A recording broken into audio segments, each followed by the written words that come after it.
네, 안녕하십니까. 4강 연속함수의 성질에 대한 개념 강의를 하도록 하겠습니다. 방학 전까지 수투를 그래도 겉만 훑는 식으로 영상을 찍으려고 계획 중인데, 그렇게 하려면 이틀에 한 개, 아니면 하루에 한 개 정도 강의를 올려야 가능할 것 같은데, 생각보다, 그렇게 좀 규칙적으로 올리기가 힘이 드네요. 일단 힘이 닿는 데까지 열심히 찍어 보겠습니다. 보고 계시다면, 이걸로 공부하고 있다면, 댓글 같은 거, 또는, 네, 뭐, 듣고 있다라는 표현을 좀 해주시면, 영상 제작할 때 큰 힘이 될 것 같습니다.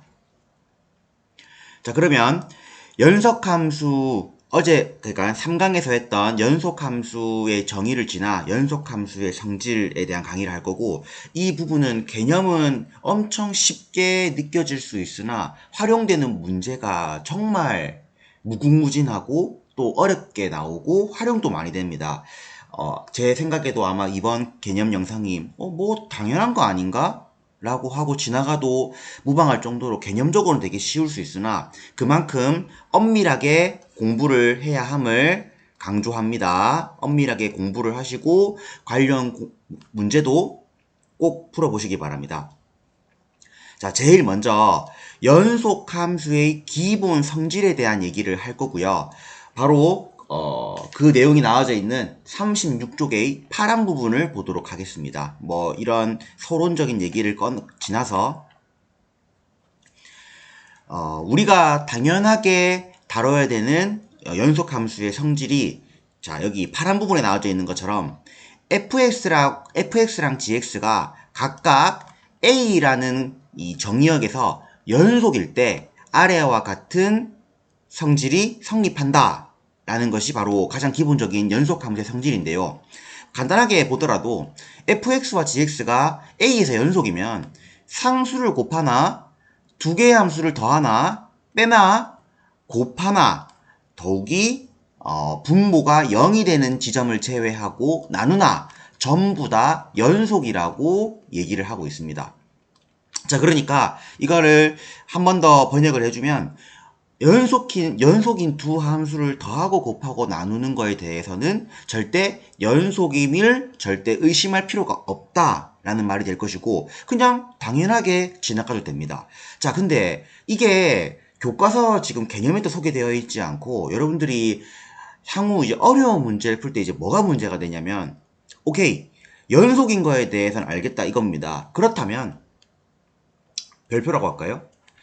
fx가 연속인데 gx가 불연속이라고 생각을 해봅시다. 당연히 x는 a에서죠. 자, 그렇다면 f하고 g를 더한 이 함수는 과연 x는 a에서 연속이 되겠습니까? 불연속이 되겠습니까? 지금 이게 문제인 거죠. 두 함수가 연속일 때는 문제가 되지 않지만 만약에 한쪽이라도 기능적으로 문제가 있다면 그 두 개의 함수를 뭐 그대로 응용할 수 있겠죠. 더하거나 빼거나 곱하거나 나누는 경우에 대해서는 어떻게 했냐라는 것이 지금 중요한 겁니다. 그리고 당연히 우리 정규 수업 때는 좀 더 활용된 문제로 얘기를 하겠지만요. 지금은 결론만 말씀을 드리면 겉만 훑는 식이기 때문에 두 개의 함수를 더하고 빼고 곱하고 나눴을 때는 연속인지 불연속인지 알 수 없습니다. 이 되게 조금 허무한 소리일 수 있겠지만은 알 수 없고요. 알 수 없기 때문에 어려운 것이고 알려면 직접 x는 a에서 연속임을 확인을 해봐야 됩니다. 그리고 어떻게 확인하냐? 3강에서 했던 연속의 정의인 우리가 a에서의 함수값과 a에서의 극한값의 일치 여부로서 확인을 해야 된다 이 말입니다. 그러니까 교과서 기본 문제는 너무 쉽고 연속만 다루기 때문에 지금 내용 파란 색깔로 한 부분은 풀 수 있지만 어려운 문제가 나오면 빨간 색깔로 한 것처럼 불연속이 의심되는 부분에서 연속의 정의에 맞게 함수값과 극한값이 맞는지 일치하는지를 확인하는 것이 이 부분의 중요한 내용이다 라고 이해하면 넘어가면 되겠습니다. 관련 문제를 풀긴 하겠지만 꼭 중단원과 뭐 본인이 참고서가 있다면 이 연속에 대한 문제를 풀어보기 바랍니다. 자, 1번을 보시죠. f와 g는 각각 연속 함수입니다. 1차 함수와 2차 함수는 모든 실수에서 연속이죠. 따라서 더하고 곱하고 나누고 빼는 거에 대해서는 위의 성질에 맞게 무조건 연속입니다. 단 이렇게 나눴을 때는 분모가 0 되는 지점은 당연히 부연속이겠죠. 따라서 이거는 뭐 볼 것도 없이 gx가 0 되는 지점인 x는 0, 그리고 OR로 쓰면 안 되죠. x는 0과 1에서 불연속이라는 것이 너무나 당연한 얘기고요. 이 파란 색깔로 표현한 이런 식의 문제는 사실상 문제로 다루기에도 정말 부족한 문제입니다. 네, 이건 수없이 강조해도 모자란 것 같습니다. 넘어갑니다. 자, 두 번째 그리고 세 번째 이제 최대 최소의 정리 그리고 사이값 정리 이렇게 두 가지 개념을 남겨두고 있는데 두 개 다 연속 함수일 때 나오는 정리입니다. 자, 먼저 최대 최소 정리라는 것은 닫힌 구간 AB에서 fx라는 함수가 연속 함수이면 당연히 닫힌 구간 A와 B 사이 내에서 뭐가 존재한다는 거겠습니까? 그렇죠. 최대값과 최소값이 존재한다는 겁니다. A에서 B까지 내가 이렇게 꾸부랑한 거를 그려서 여기를 A, 여기를 B, 닫힌 구간이니까 A일 때 함수값과 B일 때 함수값을 무조건 포함하겠죠. 그리고 끊이지 않는 연속이기 때문에 어딘가에는 가장 큰, 쌤이 조금 비약실하게 그렸지만은 가장 큰 값과 가장 작은 값, 최대값과 최소값이 무조건 존재한다. 이게 최대 최소의 정리입니다. 자, 넘어가겠습니다.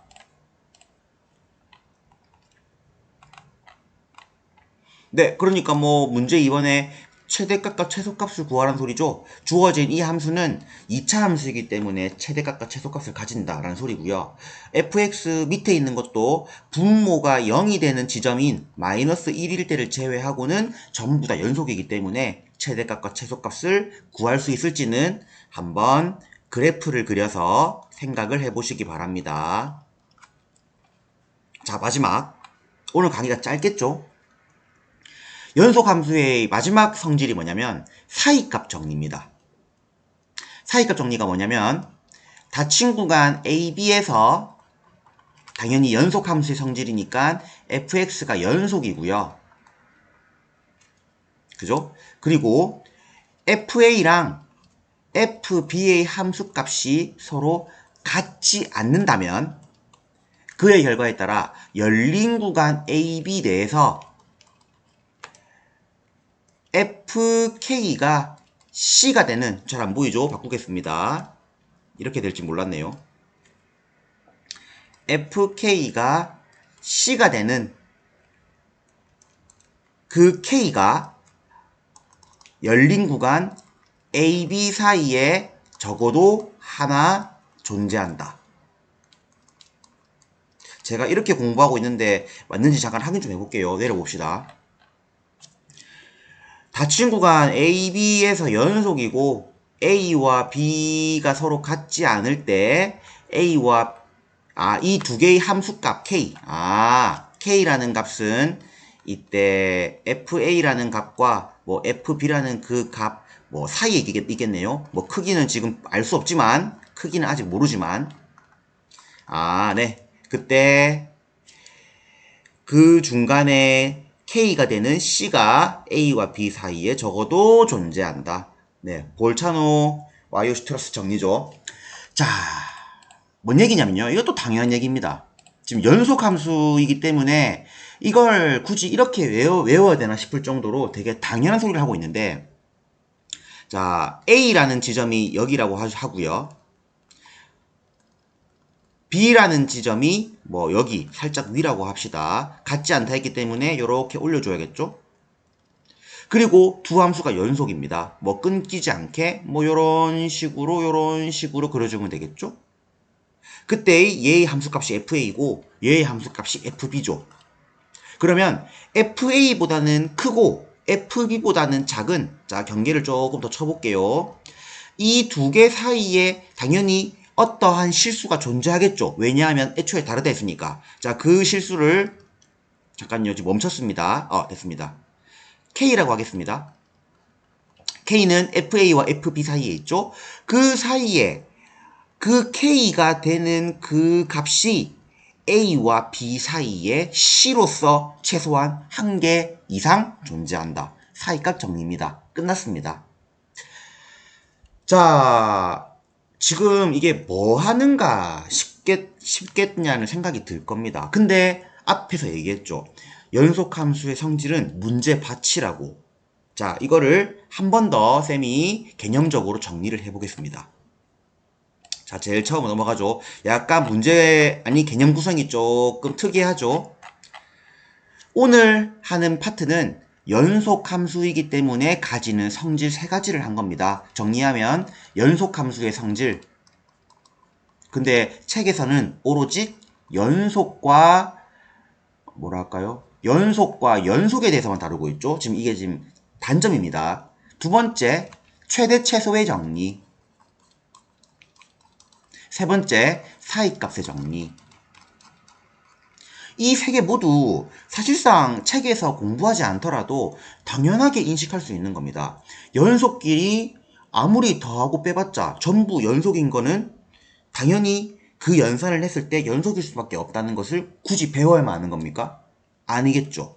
그리고 최대 최소 정리 또한 연속인 두 함수는 그 사이 값에서 무조건 가장 큰 값과 가장 작은 값이 존재할 수밖에 없습니다.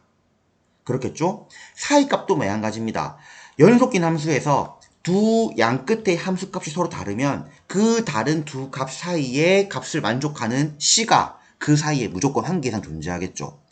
이처럼 오늘 한 부분은 되게 자명한 부분이지만 각각의 의미가 있습니다. 먼저 연속함수의 성질은 하나라도 불연속인 경우에는 더하고 빼고 곱하고 나눴을 경우에는 연속과 불연속을 특정할 수가 없기 때문에 직접 확인해야 됩니다.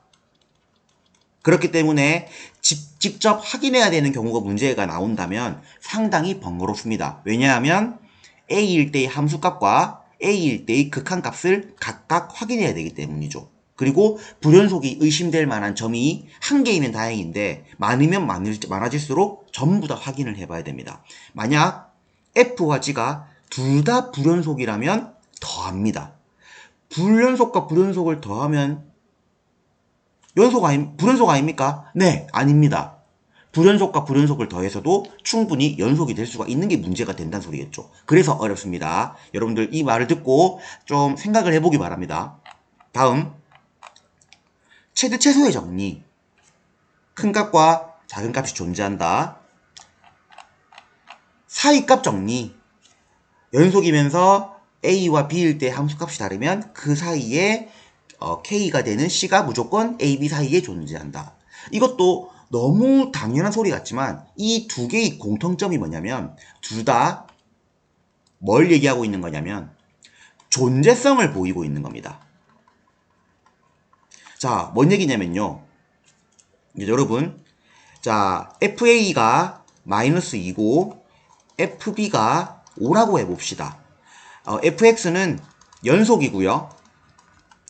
A와 B 사이에서 연속이라 하겠습니다. 자, 그렇다면 우리가 뭘 인식할 수 있냐면 A일 때는 마이너스이기 때문에 자, A일 때의 함수값은 -2란 소리고요. B일 때의 함수값은 5기 때문에 위에 있겠죠? 자, 그러면 이 사이에서 끊이지 않고 가는 모양이기 때문에 지금 -2와 5 사이에 뭐가 있냐면 X축이 있습니다. 그러면 이 함수는 연속이므로 -2에서 5, A에서 B까지 가는 사이에 무조건 이 X축을 관통하게 되겠죠. 근데 함수와 X축의 교점은 우리가 뭐라 부르냐면은 방정식의 근이라 부릅니다. 그러니까 이 사이값의 정리는 거의 대부분 99%의 확률로 근의 존재성을 보이는데 이용됩니다. 그러니까 당연한 소리이지만 우리가 수학이라는 게 어찌 보면 당연한 걸 밝히는 학문이라 할 수도 있잖아요. 이 예전 우리가 알고 있는 수학자들 중에 대부분의 공리를 만든 유클리드가 한 말 중에 유명한 말이 있습니다. 부분은 전체보다 작다. 쌤이 이거를 학문적으로 하려고 하니까 조금 길어지네요. 부분은 전체보다 작다. 유클리드가 쓴 공리 중 한마디입니다. 여러분 당연하죠? 부분은 전체보다 작은 것은 너무나 우리가 알고 있는 거지만 수학에서 이렇게 정의를 하는 거죠. 이 얘기는 나중에 부정되긴 했지만 무려 1800여 년 동안 진실로 우리가 공부를 해 왔었습니다. 근데 현대 수학에 와서 무한히 도입되면서 이 얘기가 틀린 얘기가 될 수도 있겠다라고 부정됐지만 그런 얘기가 나오기 전까지는 무려 1800여 년 동안 수학의 한 진리로서 받아들여진 거죠. 그처럼 위에 배웠던 최대 최소 그리고 사이값 정리 또한 우리가 너무 당연한 얘기이지만 당연한 얘기가 수학에서는 너무나 중요한 얘기로 쓰이는 거죠. 그래서 이 두 개념 모두 수학에서의 존재성을 확인하는 데에 그 의의가 있다라고 이해를 해주시면 되겠습니다. 자, 그러면 마지막으로 이 3차 방정식은 이 구간 내에서 적어도 한 개의 실근을 가짐을 보이라고 하는데 뭐 때려 맞추기식으로 얘를 fx라고 치고요. f-2의 값이 -3으로 음수가 나올 것이고 f1의 값이 3으로 양수가 나오니까 사이값 정리에 의해서 -3과 플러스 3을 잇는 그 사이에 x축을 무조건 관통할 겁니다. 존재를 보이는 거죠. 따라서 최소한 한 개의 실근을 사이값 정리에 의해서 갖는다 라고 얘기를 하면 되겠습니다. 관련 문제를 풀어보시고요. 참고서가 있거나 없는 사람도 중단원 문제 혹은 뒤에 익힌 문제를 풀어보시면서 공부를 해보시기 바랍니다. 너무나 쉬운 개념처럼 보이지만 이만한 중요한 개념이 없고 나중에 미분적 분해 때도 많이 이용됩니다. 여러분들 고생하셨습니다.